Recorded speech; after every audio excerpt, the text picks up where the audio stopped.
What it do, it's your boy T-Lee, and I'm back with another fire crazy video. Today we are going to be reacting to another episode of Dr. Insanity. 6 most disturbing internet rabbit holes. Dr. Insanity been going crazy, man. Let's get straight to it.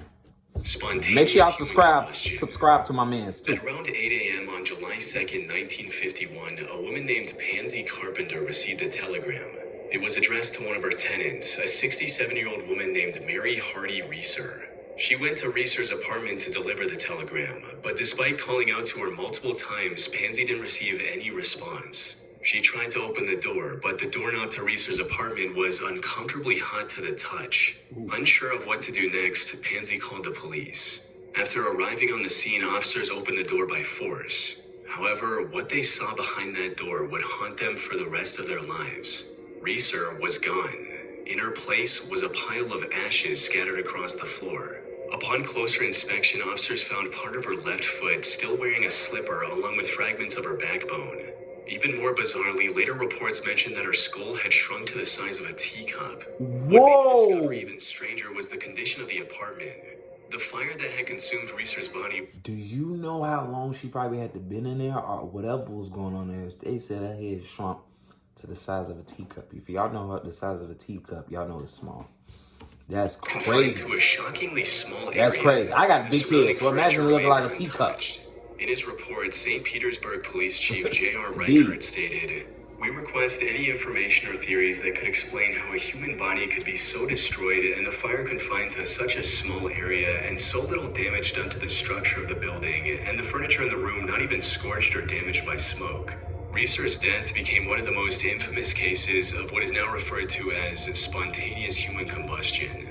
This phenomenon describes cases where people seemingly ignite and burn to ashes without any external fuel source, leaving behind only a few remains, like a leg or a hand. A similar thing happened to physician John Irving Bentley in 1966, where the only thing left of him was the lower part of his right leg and the rest was burned to ashes. Later in 1979, another case made headlines. A 51-year-old woman named Beatrice Oski suffered from the same fate on Thanksgiving in a village in Bolingbrook, Illinois. And as absurd as the concept of humans unexplainably catching fire sounds, it's definitely not a hoax or legend. One of the earliest documented cases of spontaneous human how is it happening though? That's weird. Like,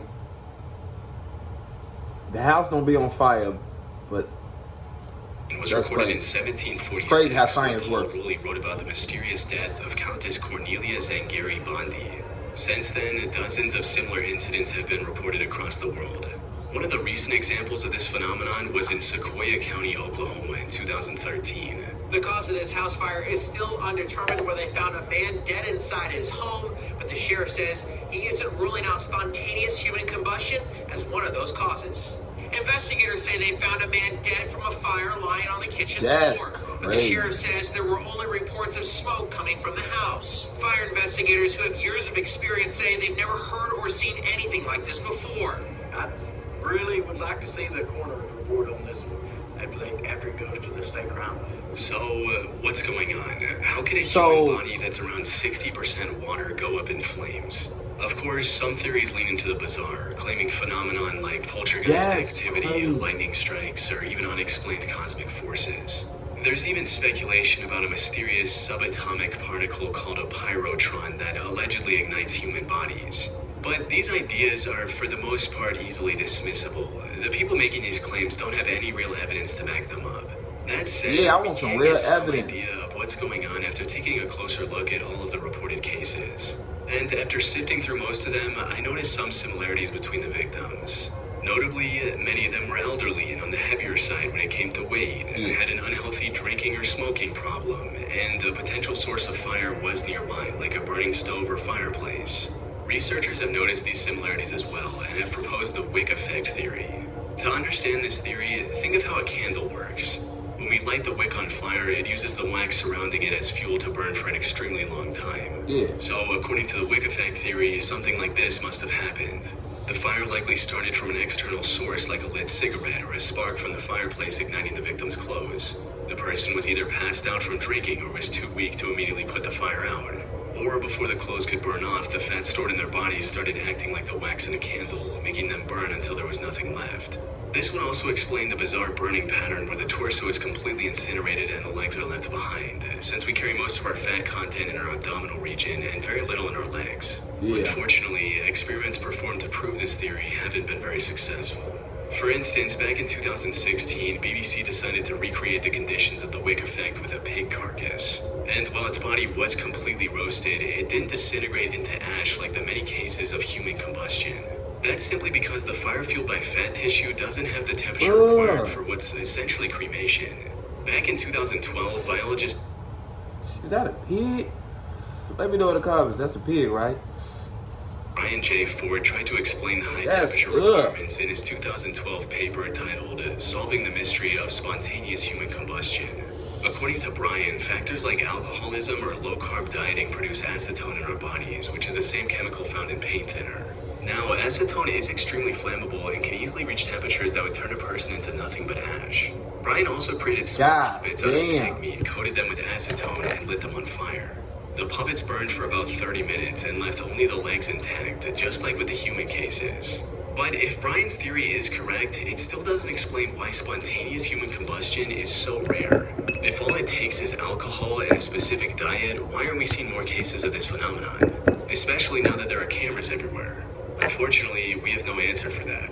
It might turn out to be something completely different from what we believe right now. But this phenomenon of humans burning to ash without damaging their surroundings is real. Ashes to ashes, dust to dust. It's just a matter of time before someone uncovers the truth behind this disturbing rabbit hole. Do you think you have what it takes to make like it never even happened? Yeah, that's crazy. I never heard of that. I'm definitely, I learned about that today. Before we move on, I wanted to take some time to talk about the Y'all can find that out on your phone own. number. This info, thankfully, I raised this. You can go to the OKC bombing unidentified leg. In 1995, Oklahoma became the site of one of the deadliest acts of terrorism in American history. Amid the chaos and destruction, rescue workers made a strange... You know what? I've always heard of the OKC bombing, but I've never seen any pictures, any videos, or anything like when, 9/11 happened and stuff. Settling discovery, a single unidentified leg buried in the rubble. What should have been just another piece of forensic evidence quickly spiraled into a chilling mystery, one that continues to raise questions long after investigators thought the case was closed. But to fully grasp how this one unidentified leg ties into the bigger plot, we first need to understand what happened that day. On the morning of April 19, 1995 at 8:57 a.m., a mysterious Ryder truck pulled up in front of the Alfred P. Murrah Federal Building in downtown Oklahoma City. However, the people working in the Murrah building didn't pay much attention to it. Work was about to start and everyone was rushing to clock in on time. Unfortunately, this day would end in disaster just minutes later. At 9:02 a.m., the Ryder truck exploded with the force of 5,000 pounds of TNT. Within moments, the surrounding area looked like a war zone. A third of the... Hold on. Let me make sure I heard that right. Hold on. At 9:02 a.m., the Ryder truck exploded with the force of 5,000 pounds of TNT. 5,000. Within moments, the surrounding area looked like a war zone.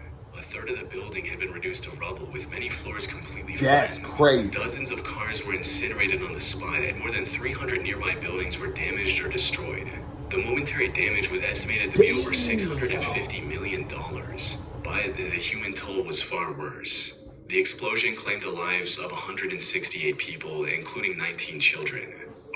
When people do stuff like this, I really be like, what be going on through people's minds? Like, you got up one day and decided, I'm gonna blow a building up full of working people that gotta go back to their family. 100 people were also injured in the initial detonation and the resulting collapse of the building. It wasn't long before the FBI was on the scene and looking for clues to find the suspect, which didn't take long. On April 20, investigators found the rear axle of the Ryder truck. That single piece of evidence carried a vehicle identification number, leading them to a body shop in Junction City, Kansas. With the help of the employees of the shop, investigators were able to create this sketch of the person who rented the Ryder truck that was used in the attack. The next step was to circulate it around town.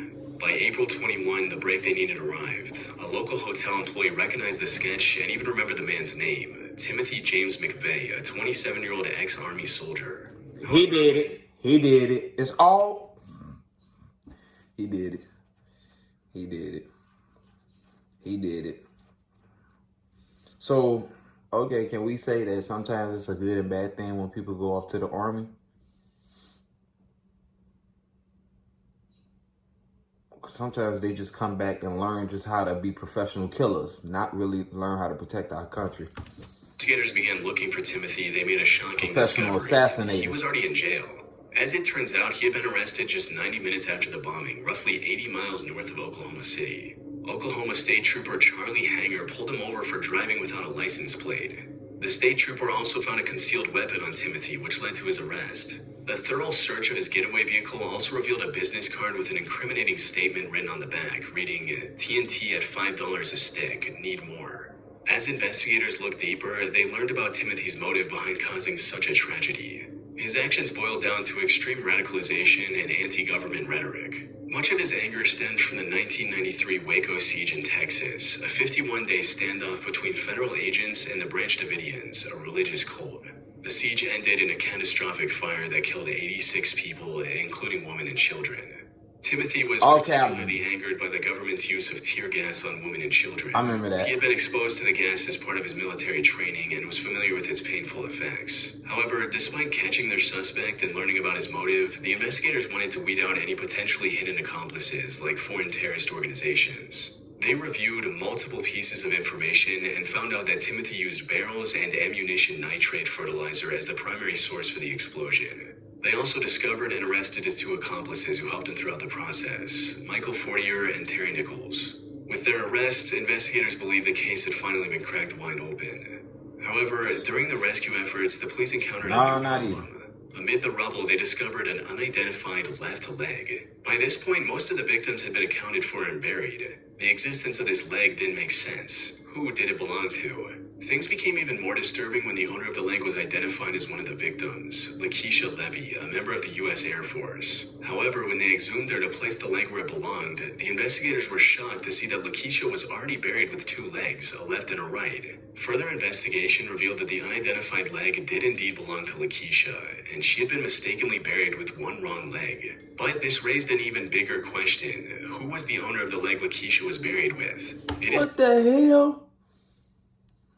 Yo, somebody got fired. Nearly 30 years I hope since somebody the got incident, fired. and we still don't have an answer. A popular theory I came across was that the mysterious leg belonged to a second accomplice who came with Timothy and was mistakenly caught in the blast. This would be a viable theory if not for the fact that the investigators did not find any solid evidence pointing towards a second suspect being at the crime scene. But despite the lack of proof, the mystery has sparked some wild conspiracies. You see, there's a group of people who believe that the bombing was a government conspiracy to cleverly destroy investigative documentation regarding the Clintons and the Whitewater scandal. According to this theory, the mysterious leg belonged to the second accomplice who was working for the government. And the reason it hasn't been identified even after all these years is because it's part of a deliberate cover-up. But from what I've seen, this theory is a bit too far-fetched to be true.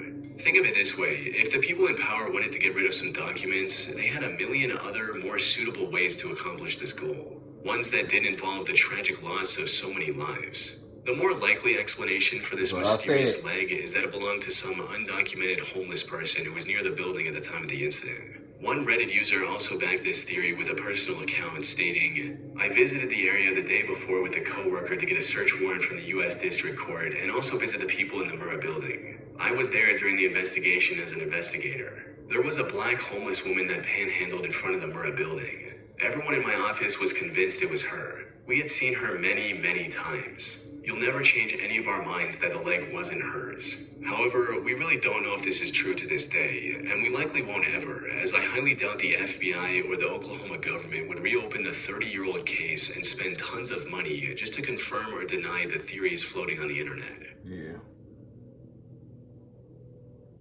What's your credit card debt balance? If it's $10,000 or more, here are 3 easy solutions you can start implementing today. And number 3 is an absolute game changer. That is crazy. Hybrid. In March of 2002, a tabletop RPG called The One Paragraph RPG was published by a person named Matthew/C++. It was already an extremely bizarre and overly complicated game with nonsensical rules and mathematical equations. However, the author changed its name to Hybrid with nonsensical... What they mean right here? Come for guys, come for ladies, come for Galactus, come for eternity, force field equation for its diameter in millimeters.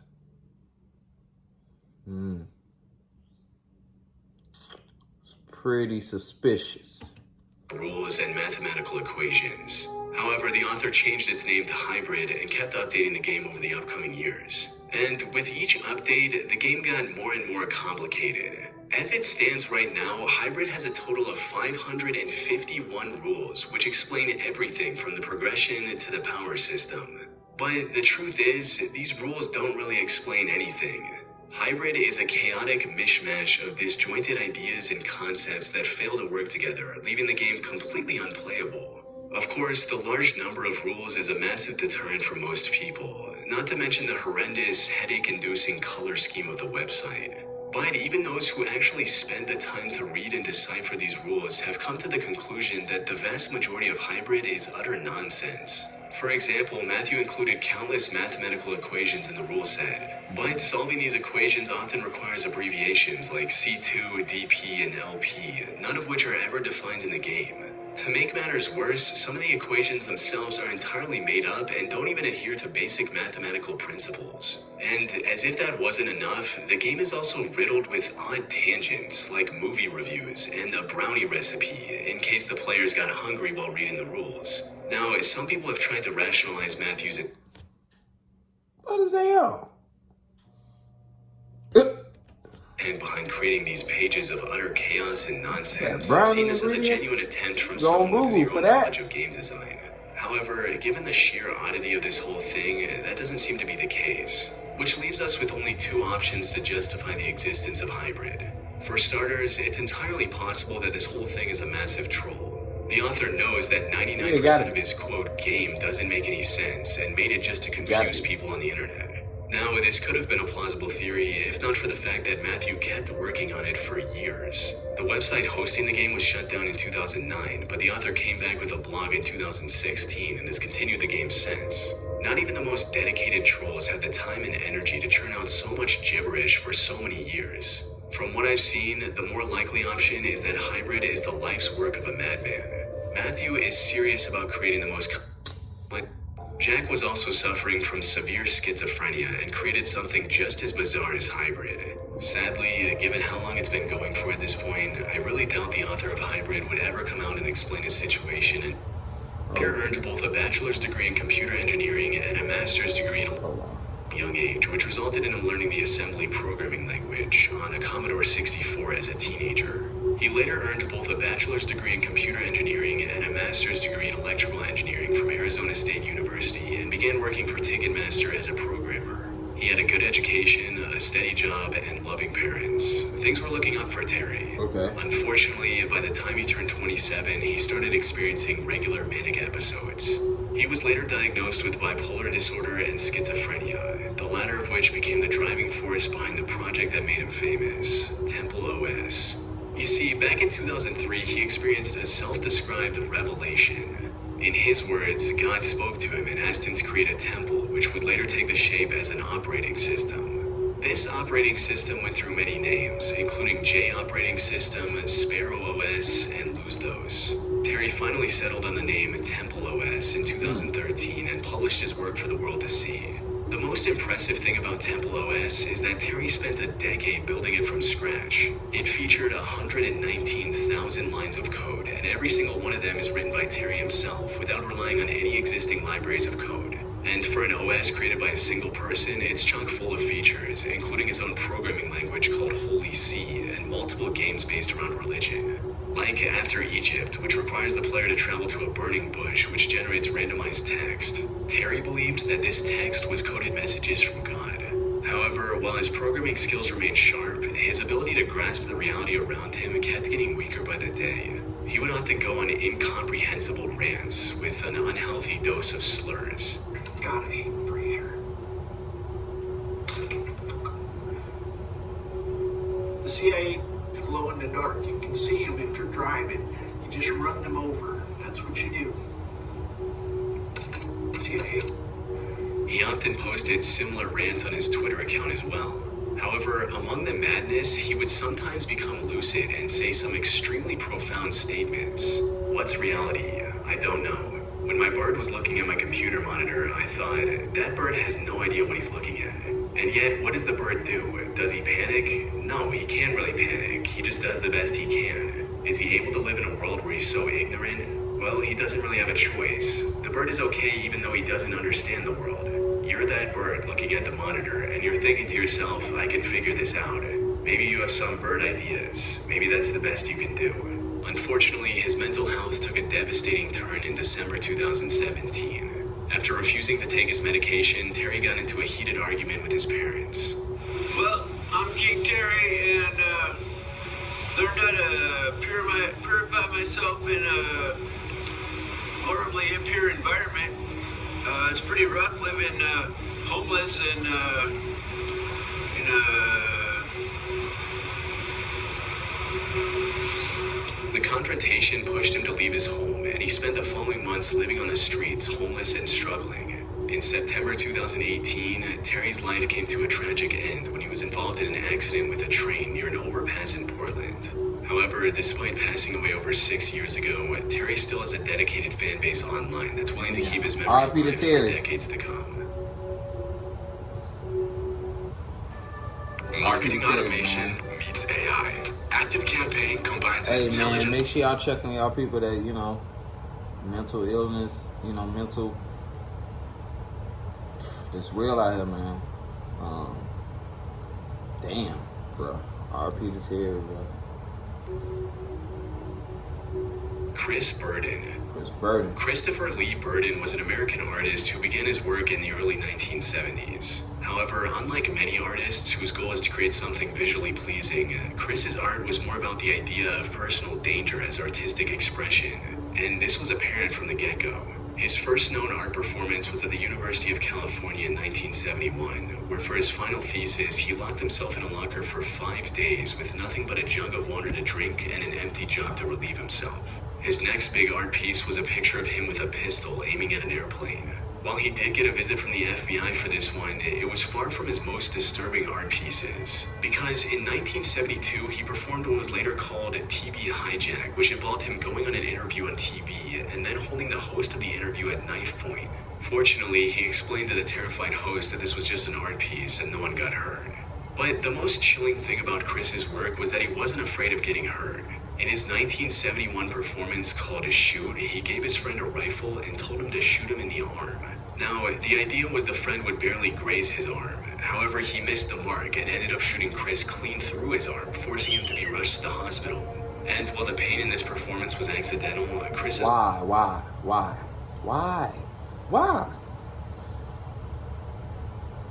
It's a billion trillion things you could do. But you decide... done pieces where he gets hurt on purpose, like the 1974 performance called Transfixed. For this performance, Chris crucified himself shirtless onto the back of a pale blue Volkswagen Beetle. With nails hammered through his palms, he remained in that position as the car was driven slowly around his neighborhood. In his later years, he moved on to more traditional sculpture-based art. However, his willingness to put his life on the line for what he considered art is still unmatched. As for the meanings behind his many deeply unsettling performances, experts have yet to reach a consensus. It's unclear if his stunts had some genuine meaning behind them, or if many of them were just to say, look what I can do. But knowing Chris and his work, this is exactly how I'd want his work to be remembered. He died? The Luna Park fire. Damn. On June 9th, 1979, at around 10 p.m., Sydney authorities received a call that would change the lives of many people forever. The ghost train ride at Luna Park was on fire, and dozens of people were stuck inside. The ghost train's signature feature was its dimly lit, winding tunnel, where riders were surrounded by special effects, including an imitation fire. For many inside, the flames ahead looked like a part of the ride, a harmless illusion meant to thrill. But as they would soon learn, this fire wasn't part of the attraction. And by the time they realized the danger, it was too late. People tried to find a way out, but the tunnel was pitch black, and the thick smoke made it impossible to breathe or see. With the mines mostly wood construction, and with no sprinklers or fire safety in place, the flames just tore through everything. The ones that somehow managed to find the exit barely escaped with their lives. But their horrors didn't end there. 12-year-old survivor Jason Holman described the disturbing sight he witnessed while standing outside the ghost train. He was waiting for his friends to come out from the ride as well, but what he saw instead were empty carriages rolling out of the tunnel completely on fire. This sight was even more haunting for Jenny Godson, who had come to the park with her husband John and 2 sons Damien and Craig on a family holiday. The family had spent the day enjoying the park's many attractions and had 4 tickets left at the end. The boys, aged 2 and 4, Hey, you just stopped. You already know. I'm going to put the full video below. This is crazy. It's coming to an end anyway, man. So I appreciate y'all for watching, man. Make sure y'all stay tuned for more crazy videos. Make sure y'all subscribe. You know what I'm saying? We on the road to 100K subscribers, and I'm out.